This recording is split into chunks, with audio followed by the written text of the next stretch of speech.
வணக்கம். உங்கள் சதீஷ் ஆறுமுகம். இந்த வீடியோவில் என்ன பார்க்க போகிறோம் அப்படின்னா, சிவில் நீதிபதி தேர்வு முடிவுகள் ஃபைனல் ரிசல்ட்லாம் விட்டது, ரத்து பண்ணி நீதிமன்றம் உத்தரவு பிறப்பிச்சிருக்காங்க. அதனால் இடஒதுக்கீடுகள் சரியாக ஃபாலோ பண்ணல அப்படின்றது தான் இஷ்யூ. அதனால் குரூப் 2 குரூப் 4 இருக்கவங்களாம் யாரும் பயப்பட வேணாம். முதல்ல இந்த ஜட்ஜ்மெண்ட் என்ன அப்படின்னா, எம்பிசி, பிசி, எஸ்சி, எஸ்டி அந்த மாதிரி ஆட்கள் அதிக மார்க் எடுக்கிறாங்க. வெர்டிகல் ரிசர்வேஷன் உள்ள ஆட்கள் ஸ்டேட் ஃபஸ்ட்டு வராங்க. ஒரு பிசி ஸ்டேட் ஃபஸ்ட்டு வராரு அப்படின்னா அவரை ஓப்பனில் உள்ள அந்த 31% இட ஒதுக்கீட்டில் முதல்ல கொண்டு போயிட்டு வைக்கணும்.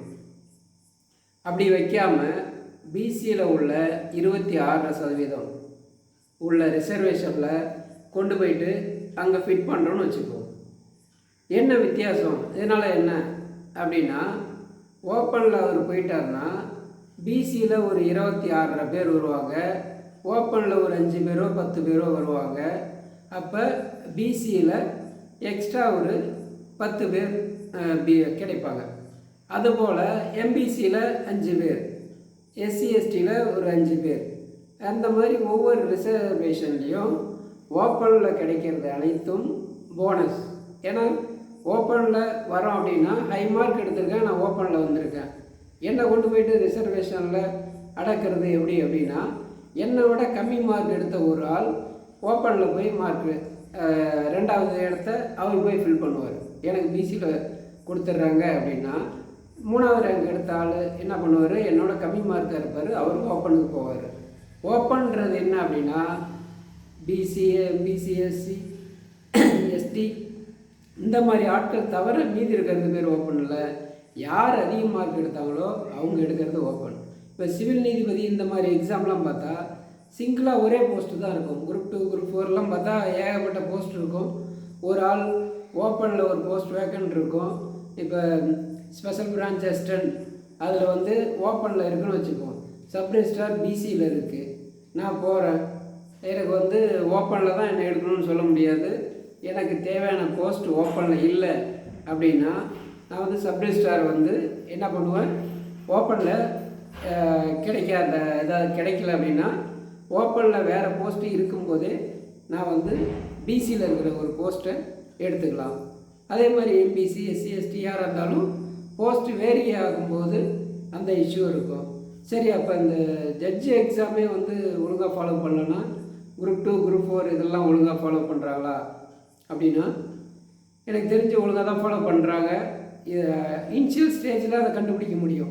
இடையில், நடுவில், கடைசியில் இந்த மாதிரி இடத்துல எப்படி ஃபாலோ பண்ணுறாங்க அது வெளிப்படைத்தன்மை இல்லைன்னு தான் சொல்லணும். ஆனால் ஓப்பனில் எனக்கு தெரிஞ்சு நான் 2013 12 எழுதின எக்ஸாமில் ஸ்டேட் 9th வரும்பொழுது சப் ரெஜிஸ்ட்ரார் என்னை ஜென்ரலில் தான் வச்சாங்க. நான் பிசியில் ஒரு 2வது ரேங்க்கோ, ஃபஸ்ட் ரேங்க்கோ, 3rd ரேங்க்கோ அந்த மாதிரி இருப்பேன். பட் என்னை ஜென்ரல் போஸ்ட்டில் தான் வச்சாங்க. ஒன்று. இப்போ கடந்த குரூப் 2 ரீசெண்டாக வந்த ரிசல்ட்டில் என்ன நடந்தது அப்படின்னா, ஓப்பனில் ஆளே இல்லை. ஸோ அவங்கள கொண்டு போயிட்டு இதை பார்த்தோம்னா ஈஸியாக உங்களுக்கு புரியும். ஓப்பனில் ஆளே இல்லை. அப்போ ஃபஸ்ட்டு எடுத்தவங்கள போயிட்டு பிசி, எம்பிசி நிறைய இருந்தாங்க. எஸ்சி, எஸ்டியில் ஒருத்தவங்க இருந்தாங்கன்னு நினைக்கிறேன். அப்போ இவங்களெல்லாம் கொண்டு போயிட்டு அந்தந்த கவுண்டில் வச்சிட்டோம் அப்படின்னா 20வது ரேங்க் 30வது ரேங்க் எடுத்த ஓசி கேண்டிடேட் ஓப்பனில் ஃபஸ்ட்டு எடுக்கிறதுன்றது தவறு. அவங்கள வெர்டிகல் ரிசர்வேஷன் அதோடு முடிஞ்சு போயிடும். 26 பிசி முடிஞ்சிடும், எம்பிசி 20 முடிஞ்சிடும், எஸ்சி எஸ்டி அது மாதிரி 15 2 1% இந்த மாதிரி முடிஞ்சிடும். ஆனால் ஹரிசாண்டலை பொறுத்த வரைக்கும் கொண்டு போயிட்டு அங்கங்கே ஃபிட் பண்ணணும். பிஎஸ்டிஎம்மா மினிமம் 20%. அப்போ முதல்ல கொண்டு போயிட்டு 20% கொடுத்துடணும். விமன் அதுவும் மினிமம் 30. அந்த மாதிரி அதாவது அங்கங்கே அதை கொடுக்கணும். ஹரிசாண்டலை பொறுத்த வரைக்கும், வெர்டிகலை பொறுத்த வரைக்கும் ஓப்பன் சாய்ஸ் முதல்ல ஃபில் பண்ணிவிட்டு அப்புறம் தான் வரணும். வேரியஸ் போஸ்ட் இருக்குது, 2-3 போஸ்ட் இருக்குன்னா நான் சொன்ன மாதிரி ஓப்பன் இருந்தாலும் இதை எடுத்துக்கலாம். இதை ஒழுங்காக ஃபாலோ பண்ணல அப்படின்றாங்க. இதில் சொல்ல வர்றது என்னென்னா, சிவில் ஜட்ஜஸ், அட்வொகேட் இவங்க சாதாரணமாக 1 or 2 வீக்ஸில் ஜட்ஜ்மெண்ட்டையே வந்து ரத்து, பரிசீலனை கூட கிடையாது. பரிசீலனை பண்ணுங்கள், நம்மளாம் போனோம் அப்படின்னா நிறைய செலவுகள் ஒரு பக்கம், நீதி கிடைக்கிறது தாமதமாகும், இல்லை நம்மளால் சமாளிக்க முடியாது, இல்லை சரியாக பாயிண்ட்ஸ் எடுத்து கொடுக்க முடியாது, ஆதாரம் இல்லை, இந்த மாதிரி 1008 காரணங்கள் இருக்கும். அவங்க பார்த்தோம் அப்படின்னா விரைவாக நீதியை வாங்கிட்டு வந்துட்டாங்க. அதை வந்து தற்காலிக பட்டியல் ரத்து பண்ணி புது லிஸ்ட்டு போடுங்க அப்படின்னு சொல்லியிருக்காங்க. சரி, இதனால் நம்ம வேலைக்கு போனவங்க இல்லை செலக்ட் ஆனவங்க இந்த மாதிரி ஏதாவது பாதிப்பு பெருசாக வருமா அப்படின்னா அதுக்காக பதட்டப்பட வேணாம். எனக்கு தெரிஞ்சு 2013 அதை வந்து அந்த விஷயத்தில் ஃபாலோ பண்ணாங்க. என்ன பண்ணாங்கன்னா ஹாரிசான்டலில் தான் தப்பு பண்ணிகிட்டு இருந்தாங்க.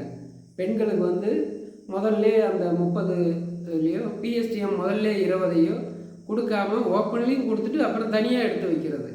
அதனால் பார்த்திங்கன்னா பெண்கள் பிஎஸ்டிஎம்லாம் கொஞ்சம் அதிகமாக வரதுக்கு வாய்ப்பு இருந்தது. அதுவும் பிஎஸ்டிஎம் கூட எனக்கு தெரிஞ்சு அப்போ இருந்தே ஹாரிசான்டல் கரெக்டாக ஃபாலோ பண்ணானீங்கன்னா விமனில் தான் அந்த இஷ்யூ இருந்தது.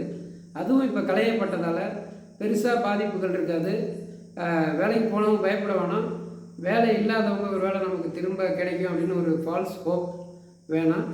சரியாக ஆதாரபூர்வமாக நம்ம பார்த்துட்டு தவறுதலாக இருந்தால் நம்ம இதே கேஸை ஒரு அடிப்படை வழக்காக வச்சு நம்ம கேஸ் தொடரலாம்.